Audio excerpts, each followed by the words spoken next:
Meron ako dito luya.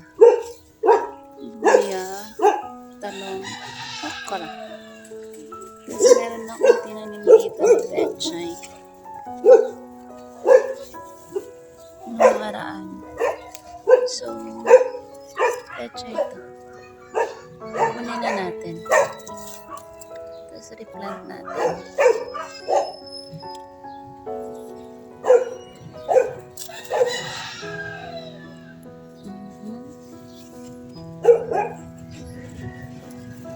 Natutunan kasi yan pag ano eh.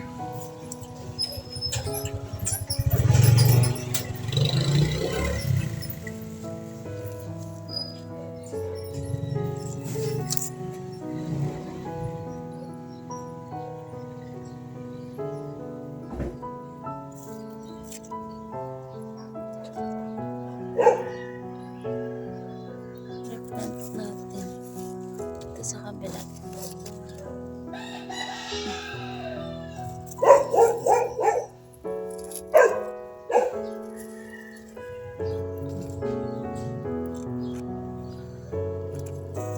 Tapos tapakan natin.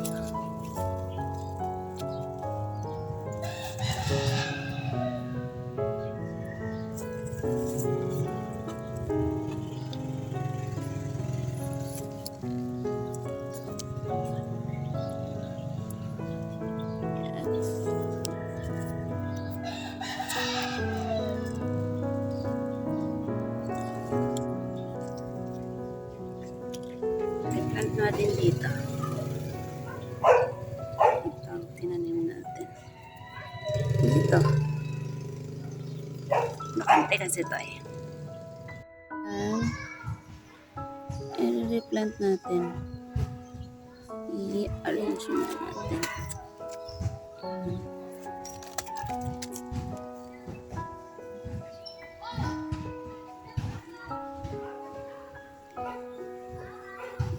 So far naman, nung nagtatanim ako dati ng mga pechay, okay lang naman kahit replanting ng gawin. Basta maayos yung area. Yung lupa ba? Successful naman sila. Kasi, before,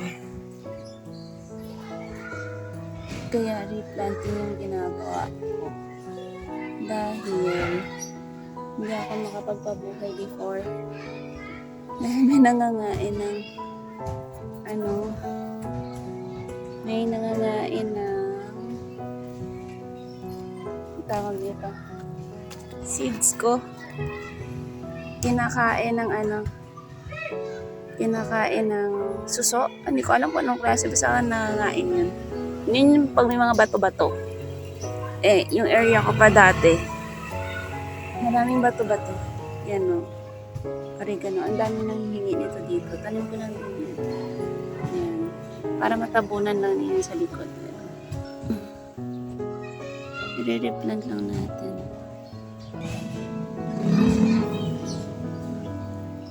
Hirap magtanim pag isang tanim lang.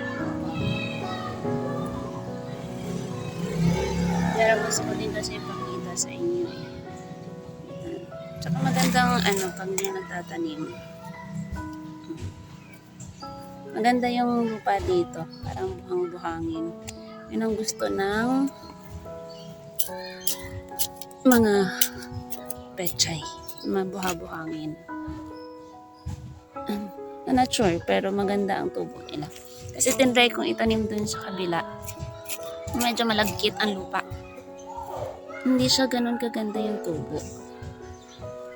So, I think they prefer na medyo mabuhaghag. Ayan.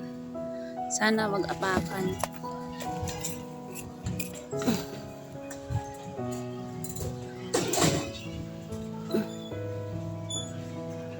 Nakita sana nila may tanim para wag nilang apakan. Kasi ginagawa to nila dito ang tambayan eh. Ay, may tambakan. Pero pag makita na nila may tanim nila yan.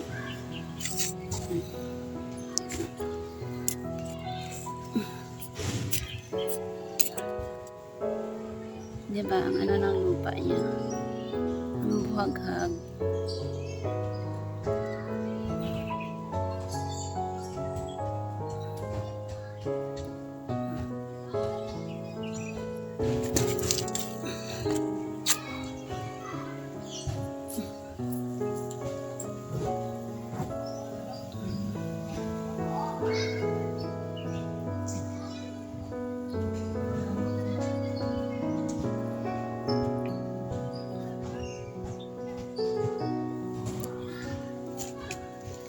Sana mag-successful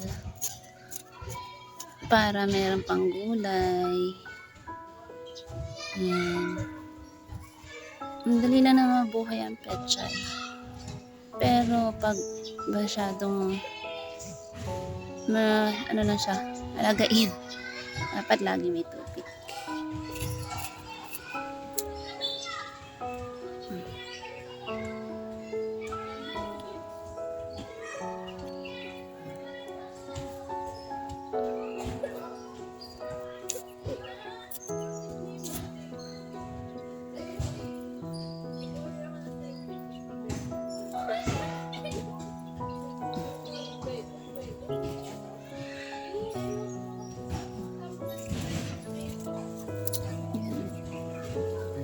Yan. Marami akong oregano. Kasi marami nang nanghihingi dito. Sabi ko, sige, okay lang naman. Kuha lang kayo. Yan. At least napapakinabangan. Kasi yung iba, alam mo yung mga bata, oregano pinapainom nila. Nanghihingi sila. Isa nga, binibigyan ko ng pantanim. Sabi ko, ilagay kahit sa paso.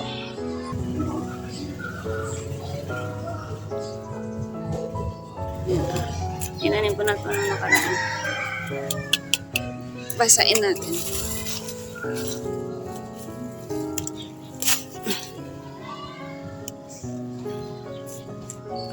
Yan lang siya.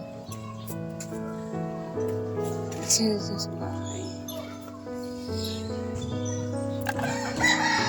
At saan na makakita nilang may tanim.